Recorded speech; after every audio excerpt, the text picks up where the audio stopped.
एक शो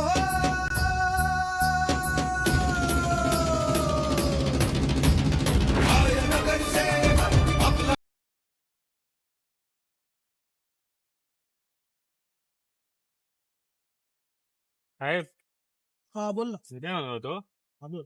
यंदाच्या निवडणुकीत मला उभं राहायचंय. अरे नको रे, हे दरवर्षी मी उभा राहतोय ना. हा तसंही तुम्ही कुठं पळतच आलात ना. हा ते महत्वाचं नाहीये, पण उभा राहतोय ना मी. साहेब एकदा तरी विचार करा ना. करतो मी विचार, सांगतो ते.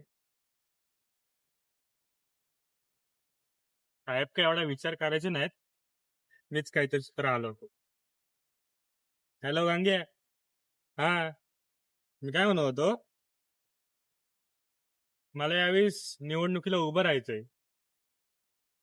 हा ते काय पण असू दे, मला यावेळेस राहायचंय. आणि माझं चिन्ह असणार आहे कडू. हा साहेबांचं ते नंतरचं नंतर बघून घेऊ आपण. हा माझ्या विरोधात उभा राहतो का? आणि तुझ्या चौकातच राहणार होतो तुझी मी. कोण आले रे? सच्या?